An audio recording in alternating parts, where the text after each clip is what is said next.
እውነቱን ተናግሮ መሸበት ማደር። ዛሬ ስለዚህ አፕ ነው የምነግራችሁ። በዘር ይባላል። ስለዚህ ብዙ ዩቲዩበሮች ስለዚህ አፕ ሰርተውበታል።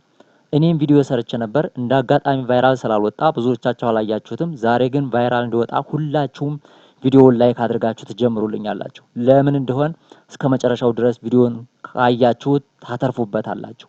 እዚህ ፕላትፎርም ላይ ብዙዎች በሪፈራል እየሰሩ ነገር ግን የነሱን ኦዲየንሶች ምን ያደርጋሉ ማለት ነው ይከፍላል እያሉ ብዙ አውርተውበታል።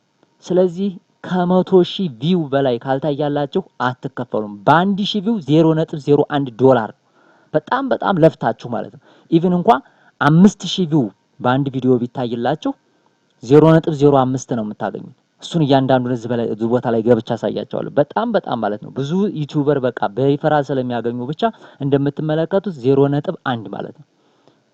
5,000 ቢታይላችሁ ስንት ነው የምታገኙት ማለት ነው? 0.5 ማለት ነው። አስቡት። በጣም ኢምንት ነው ማለት ነው። 20,000 ቢታይላችሁም እንደዚሁ 20,000 ቢታይላችሁ $2 ነው የምታገኙት። 100,000 ከታየላችሁ ነው ኢቭን ኢሊጂብል ሆናችሁ ለማውጣት እንኳን የምትችሉት። በሪፈራል ግን ይከፍላል። አዎ ብዙዎች ዩቲዩበር የሆኑ ሰዎች አግኝተውበታል። ከ100 ከ70 በላይ ምን ካላችሁ ነው ብያቸዋለሁ። ሪፈራል ካላችሁ ለ70 ሰው ሼር ካደረጋችሁ $10 ማውጣት ትችላላችሁ። 70 ሰው በእናንተ ስር ከከፈተላችሁ 10.5 ይሆናል። ነገር ግን በኋላ ላይ ኤርድሮፕ ከተጠቀማችሁበት ደግሞ ይጠቅማችኋል ብዬ ቪዲዮ ሰርቻለሁ። ቪዲዮውን እዛ ላይ ገብታችሁ በትክክል ማየት ትችላላችሁ። ይሄ ሁለተኛ ቪዲዮ ነው የሰራሁት ማለት ነው። ስለዚህ አፕ ማለት ነው። እዚህ አፕ ላይ ምናልባት ወደፊት የምናየው ይሆናል። ፖይንት የሚሰበሰባሉ በፌዝ ማለት ነው። እሱን ነግሬያችኋለሁ ባለፈው ማለት ነው። እዚህ ቦታ ላይ እንደምትመለከቱት ፖይንት ይሰበሰባል። አሁን ፌዝ 2 ላይ ነው ያለ ነው። አስ ኤርድሮፕ አስባችሁት ማለት ነው። ኤርድሮፖችም ላይ ከዚህ ቀደም እንደምታውቁት ብዙ ኤርድሮፖች እነ ሜጀርን ካሰባችኋቸው እነ ሃምስተርን ቀደም ላሉት ሪዋርድ ይሰጡ ነበር። ይሄም ምንድነው የሚያደርገው? ብዙ ሪፈራል አስገባ ዶላሮችን ይለቃል። $0.15 በአንድ ሪፈራል ይሰጣል። እሱን አይታችሁታል።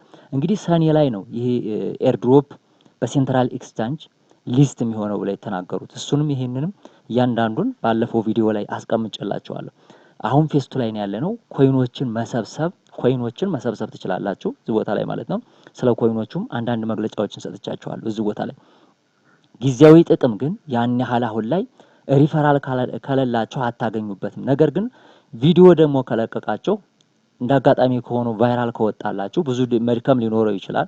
15 ቪዲዮ 20 ቪዲዮ ለቃችሁ እሱም ማየት ትችላላችሁ። ነገር ግን አብዛኛው ጋር የተመለከትኩት ምንድነው ልክ እንደሚከፍል ያን ያህል በቃ በጣም ኤግዛጀሬት ተደርጎ የተነገረለት ኤግዛጀሬትድ ወይም ተጋኖ የተነገረለት ቀንሳችሁ እንዲታዩት ለብዙ ጓደኞቻችሁ ሼር እንድታደርጉላችሁ ይሄን ቪዲዮ ፈልጋለሁ። እንደምትመለከቱት 5 ደቂቃ ስቆዩ 1 ደቂቃ ስቆዩ 1 ፖይንት ይሰጣችኋል። እንዲሁም ደግሞ ሰው ስታስገቡም ፖይንት ይሰጣችኋል። ፖይንት ማግኘት ትችላላችሁ። ይሄ ፖይንት መቼ ነው የሚጠቅማችሁ? ሊስት ሲሆን በኋላ የምትጠቀሙበት ነው። እንዲሁም ደግሞ ቦነስ ታገኛላችሁ ፌዝ 2 ላይ መጨረሻው ላይ ብለዋል። 50% ማለት ነው ቦነስ ታገኛላችሁ ብለዋል። እዚህ ቦታ ላይ የምትሰበስቡትም ኮይን ይሄ ኮይንም ኤግዛክትሊ ዶላር አይደለም። እሱንም ማሳያችሁ ይሆናል። ኤግዛክትሊ ዶላር አይደለም። ይሄንን ላሳያችሁ ዶላር አለመሆኑን እዚህ ቦታ ላይ ሶሻል ሚዲያ ይሄ ማለት ነው። በዚህ ካልኩሌት ተደርጎ ነው። ለምሳሌ እንደምትመለከቱት 107 ኮይን አለኝ። ይሄ 107 ሲባዛ በ0.48 ነው። እሱን ካልኩሌት እናደርጋለን። 107 እዚህ ላይ ላውጣና ላሳያችሁ። ካልኩሌተር አውጥቼ እያንዳንዱን ግልጽ ማድረግ ስላለብኝ ማለት ነው። ካልኩሌተር ላውጣና ላሳያችሁ።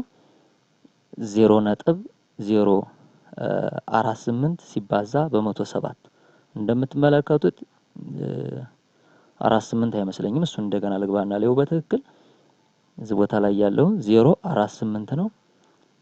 0.48 አዎ እንደምትመለከቱት 5.1 ምናምን አካባቢ ዶላር ነው። በዛ አካባቢ ነው በዛ አቅራቢ የተሰላ ነው ማለት ነው። እዚህ ቦታ ላይ ያለው ዶላር ማለት ነው። እንደምትመለከቱት እዚህ ቦታ ላይ ካልኩሌት የተደረገው በዚህ ፐርሰንት ካልኩሌት የተደረገ ዶላር ነው እዚህ ቦታ ላይ ያለው እንጂ ኤግዛክትሊ ያለ ዶላር አይደለም። በዛ አቅራቢ የሚሰላ ዶላር ነው። ይሄ ተጠጋጋ ስለሆነ ነው አስቀድሞ የተሰራ ስለሆነ 3.8 አካባቢ የሚለው ማለት ነው። ዶላር የሚለው 3.8 ዶላር 3.85 $3.85 የሚለው እና በዚህ መልኩ እንድትረዱት ያስፈልጋል ማለት ነው።